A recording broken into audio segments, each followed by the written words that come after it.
Okay, welcome to Sustainable Investor. I'm delighted to be joined by Blake Allison, founder and CEO of LifeCents in Washington, D.C., a firm working with major US employers, financial institutions to improve financial well-being and resilience. Welcome, Blake. Good to be here. Thank you. So let's just start with the basics. So, firstly, what does financial well-being mean in your world? And how does LifeCents help organizations put that into practice?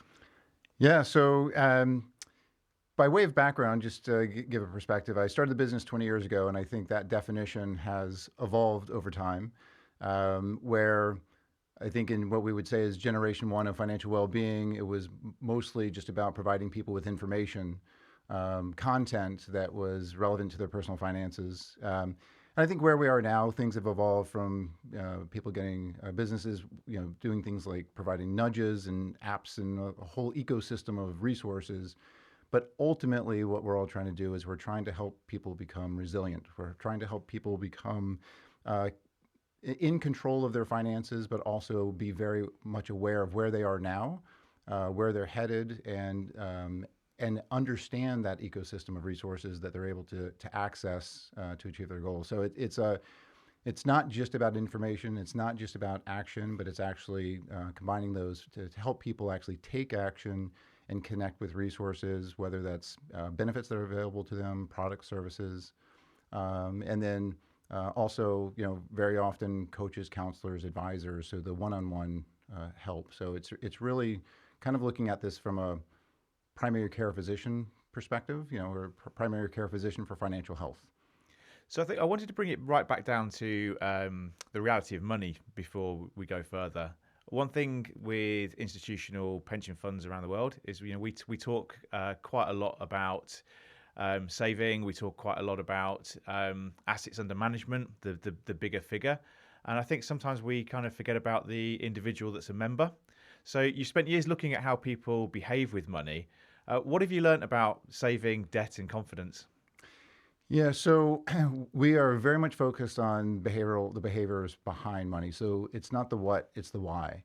So very often, and to your point, the focus has been on the numbers, the account balances, and that's super important. But understanding why someone is saving or not saving, what are the life events that are driving decisions? What decisions are they making? What are the stressors? What keeps people up at night? All the human elements of money are really what we focus on. And I think that's where, as people better understand their circumstances, they're aware of their person and their situation, they're going to be more inclined to do the things that they need to do. So we all know that if we spent less and saved more, you and I might not be having this conversation right now, unfortunately, but it's not that easy. Human behavior just gets in the way. And so we have to work in that context of just meeting people. It's very cliche, but meeting people where they are, but treating people as people and not as numbers. We had quite an interesting conversation when you first got off the plane, talking about how just in general, under 35s perhaps, have an outlook on environmental and long-term issues, but the reality is actually quite different. And although statistics might say that under 35s want to save the planet, that's pretty hard when you're trying to get on the property ladder. And I'd just love to get your view on some of those biases around demographics. Yeah, and so we had a great conversation. I'm a little less jet lagged for sure, and cleaned up a little bit better. So I think there is certainly that younger audience is much more passionate about these issues of sustainability, but I think there needs to be a balance where they also need to be self-sustainable. And so I think what we talked about, the very key, if I'm worried about my finances day to day, it is very hard for me to think about the impact down the road. But I think what's happening is that equation's being flipped, where there's too much focus sometimes on the sustainability and looking down the road, trying to save the world, and not understanding that if you don't take care of yourself now, that is going to have really negative impacts on your life, 5, 10, 15, 20 years down later in life. And I think that's something, it's very hard because you don't want to stem that passion. But you also, I think it's very important to help people do what they need to do to get where they need to be. And so they can do more. I mean, I think that's the other thing too. I often use the analogy with Bill Gates, global figure, and Bill Gates is known for his philanthropy. Would it have been better for Bill Gates to incrementally um, do things philanthropically when he had less money, or now later in life where he has billions of dollars that he can commit?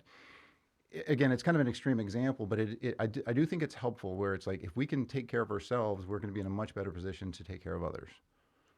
Yeah, and again, I guess at the other end of the spectrum, you've got people that are looking to cash out. They're looking to go into retirement. Do you see any behavioural aspects at maybe with over 55s, if we're putting a sort of number on it, with their behaviours? In terms of sustainability or just generally? In terms of their attitude, I think, towards, sustainability, but also, they're obviously not saving so much anymore. They are looking to probably manage that pot that they have built up. I think I think anyone in that situation is very fortunate. I think what we're finding is people are not in the position to retire when they're 55 or think about it. And so that is actually a trend that's very concerning, which people are wholly unprepared for retirement. And so people are having to extend their careers working or the time they're working. And so as people have that awareness of where they are and see that they're not going to have the lifestyle that they thought they were going to have in retirement, they're like, oh no, and they continue working. And then on the flip side, a lot of people are forced out of work not because they want to, but because they have to because of health issues and things like that. So there are a lot of forces that are coming into play that. I think, again, this is the importance of helping people prepare and understand where they are, because it's one thing to have these aspirations and have this vision of what you want your retirement to look like, but if you're not doing the things now that are going to get you there, there's a huge disconnect, and I think that's affecting a lot of people right now.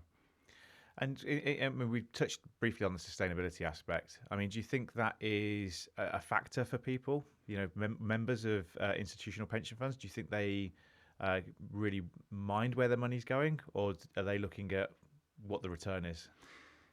$1 million question. We had a very good conversation the other day about this, and I think it.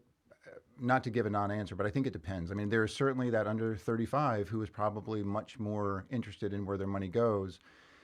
But the question is, if they understood that, let's say, where there's research that supports that sustainable funds may not be giving the same kinds of returns as other funds, if they were aware of that, would they still make those same decisions? And I think that's where financial well-being comes into play, which is to help people understand the realities, help them make more informed decisions. Because it's one thing to make a decision out of passion, which is can be fantastic, but if it has real world implications down the line that you're not aware of, that can be very bad. Because I think we kind of see through lots of different countries, asset owners in different countries doing things, radically different in some cases, some forced by legislation. Some, I think, is down to maybe perhaps the way in which things are communicated. So when we're looking at sustainability, I think some asset owners do a better job than others of explaining to members about long-term risk and why we need to invest in things like energy infrastructure. Sure. I think Canadian pension funds have notoriously done a great job of taking British assets, British utilities, and monetizing them. Do you think that is something that an individual, a member, would actually benefit from understanding? I do, and I would put that under the umbrella of financial well-being. So from my very myopic lens of all things financial wellness and financial well-being, I think that is one of the roles of well-being programs, is to provide that education, to provide that insight, to help inform people, so they have the information to make informed decisions. And I think that is our goal. That is what we want to do, is make sure people can make informed decisions with all available information, for sure. So do you think anybody's doing a good job of this right now? Is there anybody that you're seeing that's getting it right, or at least moving towards getting it right? Yeah, so I think it's always interesting coming here to the UK and understanding seeing what's going on from a well-being perspective and contrasting it or comparing that to what's going on in the U.S.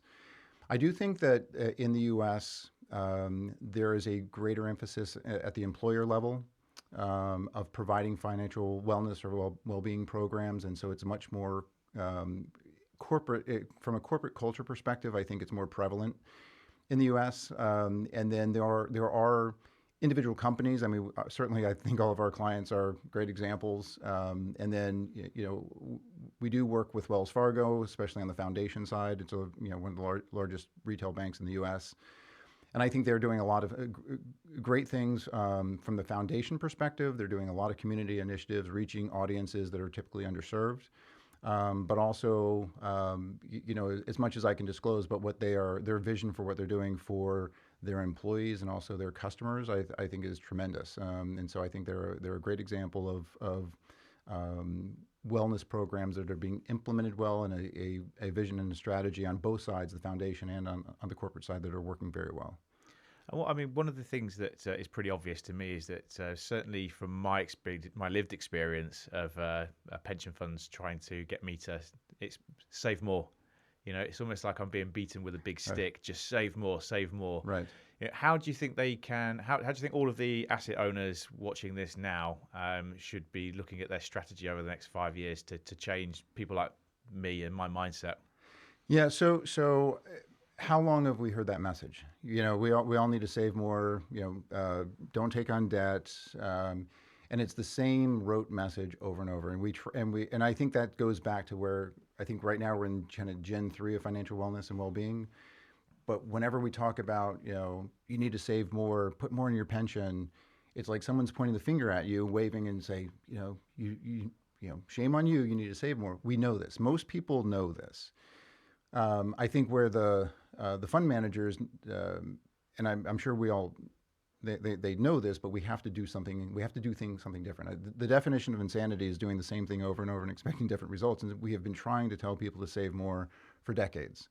It's not working. So why is that? So is that the right message? It's the right message, but it's not being delivered the right way. And where we're finding success is, rather than saying you need to save more and I need to save more and someone else needs to save more, we're individuals, and there are reasons why each of us are not saving more. And the better we can do as an industry, and the fund managers can do to help understand who people are, understand the why behind the numbers, what's driving the reasons why you and I are not saving as much as we should. And I'm not saying you're not, but then you can establish a relationship. You establish a relationship, you build trust, and then when you have something to suggest, it's going to be much better received than I'm getting the same message as someone else, but I'm saying, well, you don't understand, I have too much medical debt, or someone else is saying another reason why they're not saving. If you acknowledge that, if you understand that, then the message can be delivered differently. And one of the other things that we're working on right now are using different types of archetypes and personas. So a great example is, rather than saying you're not saving enough, maybe say that you're an experience seeker. That persona of like, I like to go on trips, I like to go skydiving, whatever it may be. And using that to frame, well, you love these experiences, and it's probably taking up a little bit more money than it should, and that's taking away from your ability to save. So we appreciate that you're an experience seeker, but now let's turn that into, let's figure out how an experience seeker can save. So it's not saying you need to save more by saying, the same rote message over and over, but it's a much more personalized message. And I think from a communications perspective, from a marketing perspective, you can really get precise when you're using this data. And so you're not sending out generic messages, but you are really doing hyper-personalization. And I think that's the trend we're seeing as well in the US, is the focus on hyper-personalization. Yeah, I mean, I guess, social media, especially, I guess, TikTok and Instagram has, derailed a lot of messaging, and actually where trust has probably gone away from financial institutions, certainly since 2008. We're now more likely to trust somebody that we have no idea who they are, but they feel like they're a little bit more relatable. Do you think there's a danger that, if we don't start adapting our strategies and techniques as asset owners, we're going to, be full of a world where people are seeking the wrong FOMO? Yeah, well, so when you think about what people see on TikTok, it's always people living their best lives. You know, the fact that people are, you know, on TikTok, everyone's flying first class. They're going there. You see people on yachts in front of exotic cars and exotic locations, and then people watching that are like, well, I want that too. And so they're getting advice from people that it is not, you know, can it be trusted? You don't know, but people want to emulate that. And so if it's like, hey, I made my money by short selling stocks, or I made my money in this stock, or I made my money by, you know, being a fulfillment specialist on Amazon or whatever it may be, people are diving in and jumping in and doing that. So there's a huge risk that people are going to follow bad advice or not be able to recognize bad advice. And again, I think that's one of the opportunities for financial well-being through employers and pension providers, et cetera, is to provide the well-being so people can understand what's real and what's not real. But there's also the risk that you know, from an industry perspective, from the well-being industry or retirement or pensions, what have you, is like, oh, well, people are watching TikTok. We need to do the same kind of thing. Well, the question is, are people actually, is that changing behavior? And is it changing behavior in the ways? And I know we can deliver better more trustworthy messages, but is more content the answer? And again, that takes us back to generation one. So now TikTok is just another form. And I'm not convinced that if someone comes out and say, we're going to create a library of TikTok-like videos, that it's going to have the impact that we expect. It's just more content.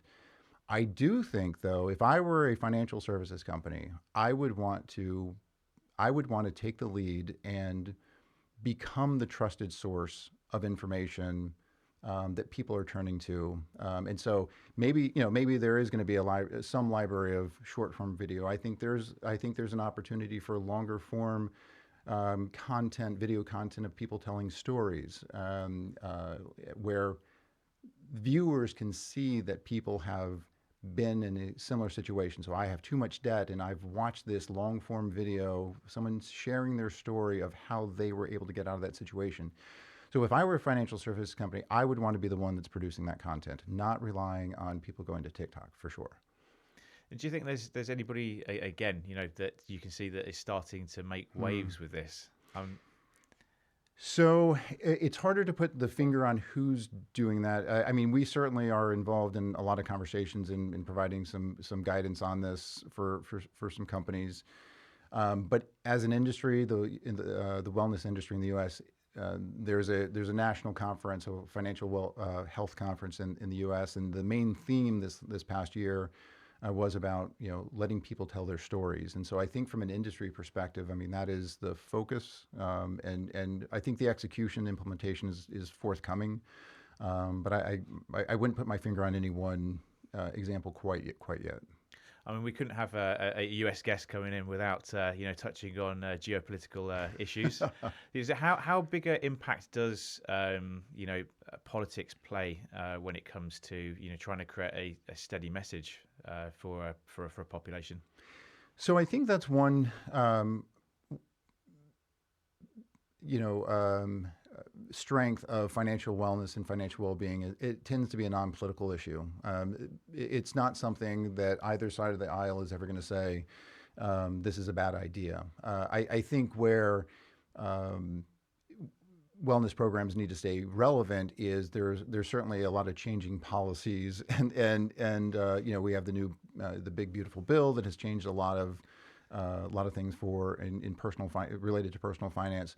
So I think it's our obligation from a wellness perspective is to make sure that the information that we're providing and the guidance that is being provided, not advice but guidance, is current and is helping to explain changes in policies and laws and things like that. So and again, I think that just reinforces the value of financial well-being as an employee benefit, as something that can be supported by businesses as they support initiatives in their communities and things like that. So I think it's just really the fluidity of these kinds of things really reinforces that there needs to be this constant, which can be this trusted program or initiative, which again goes back. I would want to be the financial services company that is that trusted source.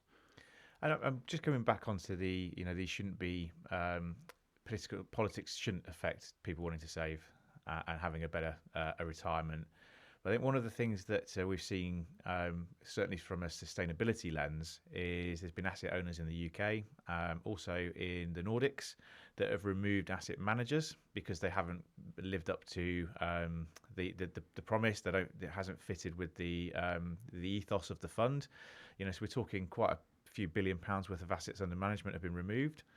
You've also then got the backdrop of probably for the last decade, people have been talking about ESG and, we need to be financially responsible for investing in projects that are going to help change the needle on long-term risk. Suddenly then we roll back on that. Do you think the fact that the asset owners and asset managers, because they're not necessarily explaining these changes, that has an impact on that trust? Interesting. For sure. I mean, and specifically with ESG, the current administration,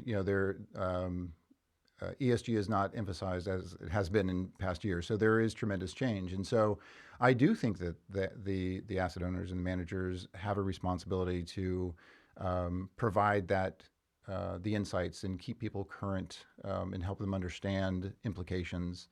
And again, I think generally speaking, though, the message should be stay the course, which is the goal is to get people to continue to save regularly. And I think that should be the priority. And then once people have established that habit, especially in defined contribution plans where it's up to the individual, that let's make sure we are getting people to save adequately, habitually. And then when that happens, I think then you start layering in more advanced concepts of let's think about how you allocate the money. But first and foremost, we need to get people saving. I think you mentioned habit there. And one of the things that just instantly came to mind is I quite often see challenges for, I think 21 days to build a habit. Yep. What could we do to gamify some of this stuff, especially for younger people entering the workforce, to help reinforce that habit? Yeah. So our product, LifeCents, both the company and the product, LifeCents as a product, we do use gamification. It's to take mundane or what seems to be mundane topics and make it more interesting. There's a lot that can be done, and I think it's not even gamification. I really think the success of programs like this relate to how they are implemented. So there are plenty of solutions, plenty of apps to help people with any aspect of their financial life. So again, we don't need more content necessarily. We don't need more apps necessarily. We need to get people using them. And part of that is how are they being implemented? How are they being made available to employees and participants and consumers? And then so are they being operationalized? So is the financial well-being program to encourage someone to save, how is that being integrated into operations? And one example, not quite the pension industry, but we're working with a credit union where they offer a debt consolidation product. And for their members who go through LifeCents, our platform, as they earn badges, they start off at a 19.99% interest rate. As they earn badges, they reduce that interest rate by a percentage point all the way down to a floor of 9.99%. So they have an incentive to learn, and they have an incentive to understand how money works, and they are being and then they are being rewarded for that. There are other examples. We're involved in a state 529 plan, which is a college savings program, where the state is funding, to some degree, providing some funds to a 529 plan, but one of the requirements is that they go through the financial education component of LifeCents. So I think we need to be creative in how we are implementing well-being programs, because we see that it is a catalyst for change. Are there any benchmarks that you particularly, in a world where we love benchmarks in financial, is there anything, because a lot of this is non-tangible, right? Behaviours, they can't be just measured on a spreadsheet. So do you have any data measurement metrics that you particularly look out for to see if a program's working? Yeah, so this is always the $1 million question, and it's always, it can be controversial because depending on who you talk to, there's going to be some different opinion, and I'll emphasize opinion, on what outcome should be. What's the ROI? Very often, let's say an employee financial wellness program rolls up to the CFO. CFO is going to drum his or her fingers on the table and be like, "What's the bottom line, value to the business?"